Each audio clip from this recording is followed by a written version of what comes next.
The day I found out, I was standing in the desert. Dust everywhere. Heat burning through my uniform. My phone buzzing in my pocket like it knew my life was about to change. We weren't supposed to check our phones during deployment, unless it was important. But something told me this was important. It was a message from my neighbor, Mrs. Caldwell. Call me urgent. My stomach dropped. When you're deployed, every urgent message feels like a bullet aimed at your chest. I stepped away from the others, heart pounding. Dialed. She picked up on the first ring. Her voice was shaking.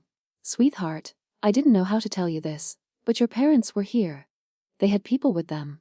Real estate agents. Movers. There's a Saldi sign in front of your Lakehouse. For a moment I couldn't breathe. What? I thought you knew.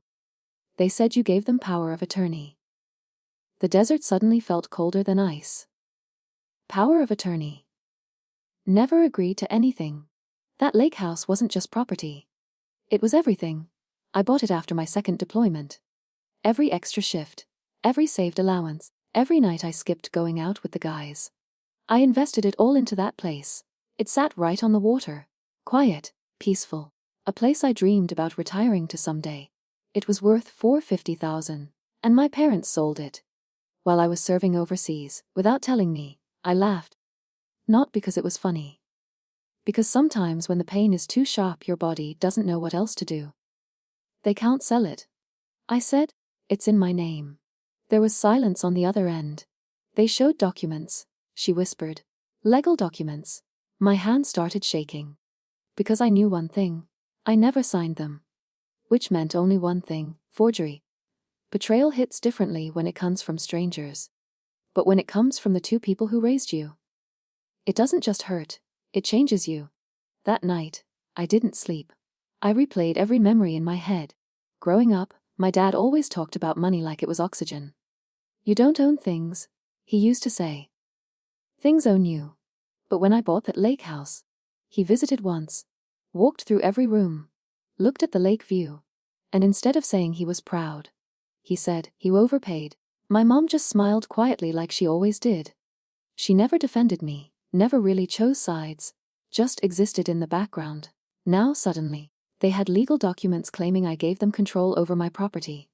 Why? Why would they need it? Unless they needed money. The next morning, I requested emergency legal access through military channels.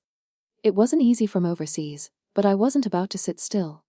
Within days, I received digital copies of the power of attorney. And the second I saw the signature, my chest went tight. It looked like mine. Close enough to fool someone who didn't know better. But I knew my signature. This one was slightly slanted. The pressure marks were wrong. The loops weren't consistent. They had tried to copy it. But they failed. I felt something shift inside me. Not anger. Something colder. Controlled. Calculated. If they wanted to play with paperwork, fine, we'd play. 3 weeks later, I landed back home on temporary emergency leave. I didn't tell them. I went straight from the airport to the lake house, or what used to be mine. There it was, my dock, my porch, my name gone from the mailbox, and a new family unloading boxes inside. I stood there in uniform, staring at strangers living in my future. The husband came outside. Friendly smile. Can I help you? I swallowed. When did you buy this place? Closed 2 weeks ago. Got a great deal actually. The seller was in a rush. Of course he was. How much? 450. Market value. So they didn't even sell it cheap, they did it clean. I nodded politely. Congratulations. Then I walked away. Not because I accepted it, but because I needed clarity. Emotion ruins strategy. And I was done reacting. Now I was planning. That evening, I showed up at my parents' house. No call, no warning. My dad opened the door. For a split second, surprise flashed across his face. Then it was gone. You're back early. I thought I'd surprise you. He stepped aside. Mom was in the kitchen. She froze when she saw me. And that's when I knew. Guilt has a smell. And it was set down at the dining table. The same table where we used to eat every Sunday. I placed the printed document in front of him. Want to explain this? He didn't even pretend to be confused. He looked at me. You gave us permission. No. I didn't. Yes, you did. You signed before deployment. I leaned forward. Dad, that's not my signature. Silence. Mom's hands were shaking, my father's jaw tightened. We needed the money, he finally said. There it was. Not sorry, not regret, just justification. For what? That's none of your concern. I laughed again, this time darker. You sold my house. You're young. You'll buy another. I stared at him. And in that moment, I realized something terrifying. He truly believed he was entitled to it. Like my success belonged to him. Like my sacrifices were family assets. You forged my signature, I said calmly. What's your tone? No apology. No shame. Just authority. Like I was still a child asking for allowance. That was the exact moment something inside me died. Not love, but trust. And once trust dies, there's no resurrection. I stood up slowly. You have 48 hours. For what? To tell me the full truth. And if we don't? I looked him straight in the eyes. Then I let the law ask instead. For the first time, I saw fear. Very small, but real. And that told me everything. They knew what they did. And they knew I wasn't bluffing. I walked out without another word. But as I reached my car, I heard my mom's voice behind me. Soft, broken. Please don't do this? I turned. Don't do what? Destroy this family? I paused. Then said the one thing she wasn't ready to hear. You already did. That night I didn't feel rage. I felt clarity. This wasn't about a house anymore. This was about principle. If I let this go, what message would that send? That family can steal from you if they have access. That serving your country makes you vulnerable. No. I contacted a military attorney first thing the next morning. And when I explained everything, he didn't look shocked. He looked focused. This, he said carefully, is federal-level fraud. Forgery. Property theft.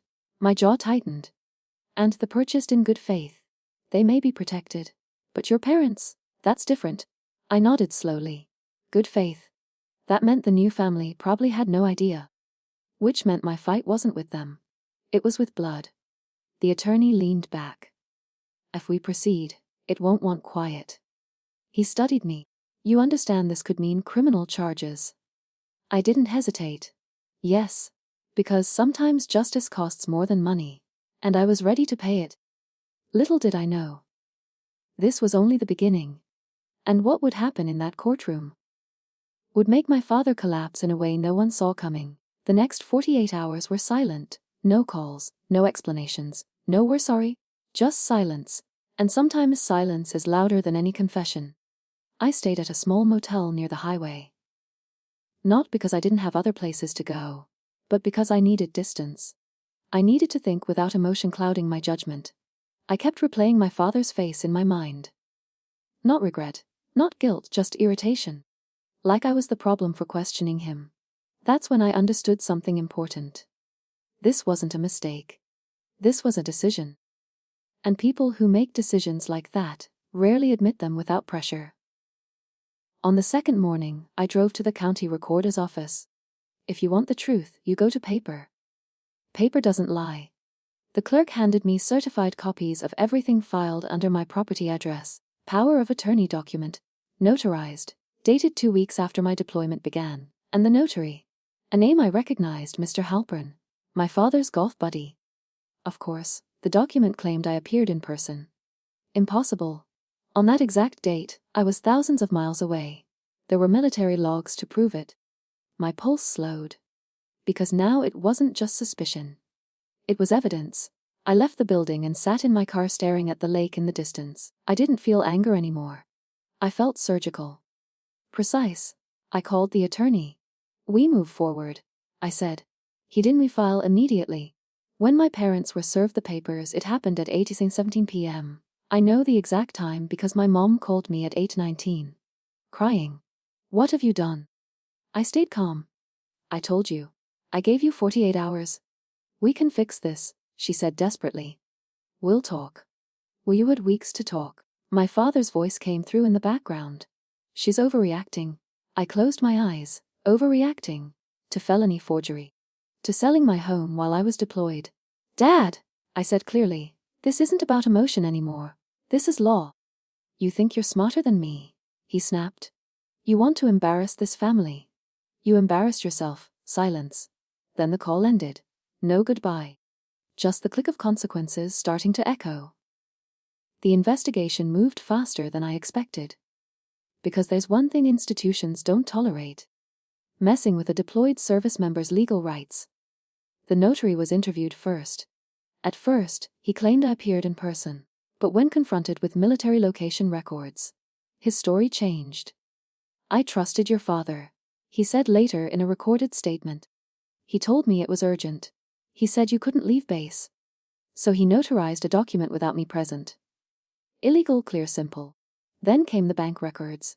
The 450 zalozen didn't go into some emergency account. It went into my father's struggling business. A business he never told me was drowning. He didn't sell my house to survive. He sold it to gamble. To save something that was already collapsing. And it still failed. 2 months after the sale, his company filed for bankruptcy. Meaning my Lakehouse didn't even save him. It just disappeared into debt. That part hurt more than anything. Not because of the money, but because it meant the sacrifice meant nothing. The court date was set. And word spread fast. Small towns thrive on whispers. Did you hear? He's suing his own parents. Some called me cold, ungrateful, heartless. But here's what people don't understand. Forgiveness without accountability isn't love. It's permission. And I wasn't giving permission anymore. The day of the hearing arrived. I wore my uniform. Not for drama, but because that's who I was. And this happened while I was serving. My father avoided my eyes as we sat across the aisle. He looked older, thinner, but still stubborn. The judge entered. A stern woman with sharp glasses and sharper presence. She reviewed the filings silently. Then she looked at my father. Mr. Carter, you're aware the plaintiff was deployed overseas on the date this document claims. He signed in person. Yes, Your Honor. And yet you claim this power of attorney is valid. Yes. My attorney stood. Your Honor. We have certified military location records confirming the plaintiff was stationed abroad on that date. Additionally, the notary has provided a revised sworn statement admitting the plaintiff was not present. The courtroom went quiet. The judge's expression shifted. She turned to the notary. Is this correct? He swallowed. Yes, Your Honor. The sound that came next was the first crack in my father's armor. It wasn't loud, just a sharp exhale. The kind people make when control slips through their fingers. The judge leaned back. Mr. Carter, forging legal documents, especially involving a deployed service member, is a serious offense. My father's lawyer tried to interrupt, but the judge raised her hand. Be quiet. That single sentence carried more weight than anything else in that room. She continued. Based on the evidence presented, this court finds the power of attorney fraudulent. My mother gasped. My father went pale. But it wasn't over. The judge continued. The property transaction will be reviewed for rescission pending good faith evaluation of the buyers. Additionally, this matter is referred for criminal investigation. And that's when it happened. My father swayed. Just slightly at first. Then his hand gripped the edge of the table. His face drained of color. For the first time in my life, he looked small. Not powerful, not dominant, small. His knees buckled. The bailiff caught him before he hit the floor. Murmurs filled the courtroom. Someone called for medical assistance. But as he sat there, breathing heavy, his eyes met mine, and in them I saw something I had never seen before. Not anger. Not pride. Fear, real fear. Not of prison. Not of money. But of losing control. The judge's voice cut through the noise. Court is adjourned. The gavel hit. And with that sound, the illusion of authority he carried for decades shattered. I didn't feel victorious. I didn't smile. Because revenge doesn't always taste sweet. Sometimes, it tastes like closure. But the real storm was still coming. Because criminal charges change everything. And once the system starts moving, it doesn't stop for family. The ambulance lights flashed outside the courthouse, painting the walls red and white like a warning sign no one could ignore. My father sat on the courthouse steps. Paramedics checking his blood pressure while reporters from a small local channel whispered into cameras across the street. He wasn't dying. He wasn't even seriously ill. The doctor later said it was acute stress response. In simple words, reality hit him, and his body didn't like it. I stood across the parking lot watching it all unfold. For years I had seen this man control every room he walked into. At home, at church, at family gatherings. He decided what was right. He decided who was wrong. He decided when conversations ended. But now, he was the one being told to sit still, to answer questions, to wait. And waiting is torture for people who crave control. My mom approached me slowly. Her mascara was smudged, her hands trembling. "Are you happy now?" she whispered. That question cut deeper than anything else that day. Because happiness was never the goal. Justice was, but justice doesn't look pretty. It looks messy. It looks painful. It looks like this. "I didn't want this," I said quietly. "You filed the case. I gave you a chance." She shook her head, tears falling freely. "You could have handled this privately." I looked at her carefully. "Privately. So it stays hidden." Sohiler's silence answered me. For years, she had protected him, covered for him, smoothed out his sharp edges. But when you protect someone from consequences long enough, they start believing they're untouchable. And untouchable people eventually cross lines. This was that line. The criminal investigation didn't take long. Forgery, fraud, false notarization, financial misrepresentation, it was all there. The prosecutor called me personally. "This case is strong," she said. "Especially considering your deployment status." There was something different in her tone. Not sympathy. Respect. "You understand," she added. "Once charges are formally filed, there's no going back." I paused. Not because I doubted my decision, but because I understood its weight. Once the system moves forward, it doesn't care about Sunday dinners. It doesn't care about childhood memories. It cares about facts.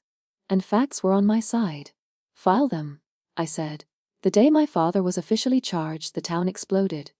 Some neighbors stopped waving at me. Old family friends avoided eye contact. Whispers followed me in grocery stores. "He's sending his own dad to jail." But none of those whispers mentioned the real truth. My dad sent himself there. Actions have consequences. Even when blood is involved. Especially when blood is involved. Weeks passed. During that time, something unexpected happened. The family who bought my Lakehouse reached out. The husband's name was Daniel. We met at a coffee shop. He looked nervous. "I had no idea," he said immediately. "I know," I replied. "They purchased in good faith. They didn't forge anything. They didn't manipulate documents. They just trusted the paperwork presented to them. And the law protects people like that." But here's where things shifted. Because once the court declared the power of attorney fraudulent, the entire sale became legally unstable. Daniel sighed. "We've already moved our kids in. They love that place." His words hit me harder than expected. Because I remembered dreaming about kids running across that same dock someday. This wasn't their fault. And I didn't want revenge to hurt innocent people, so I made a decision that surprised even me. "I'm not forcing you out," I told him. He blinked. "What? If the court gives me financial restitution instead of rescinding the sale, I'll take it." He stared at me. "You'd do that? This isn't about the house anymore."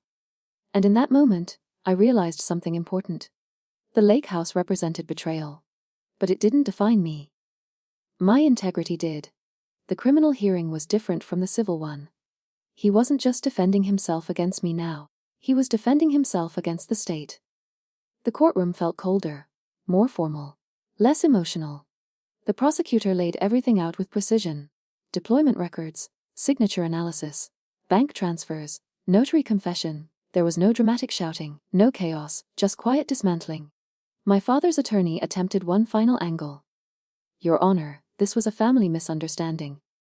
A private financial decision made under stress." The judge leaned forward. "A misunderstanding does not include falsifying federal documents." Every word felt like a hammer. My father looked exhausted. Not physically. Mentally. The illusion that he could talk his way out of anything was gone. When the prosecutor recommended a plea deal to avoid extended prison time, my father hesitated.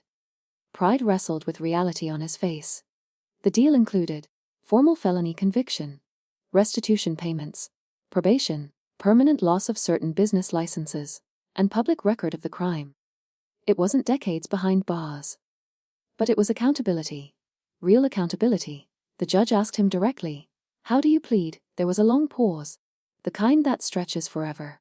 And then, barely audible. Guilty. That word echoed louder than any gavel ever could. My mom broke down completely.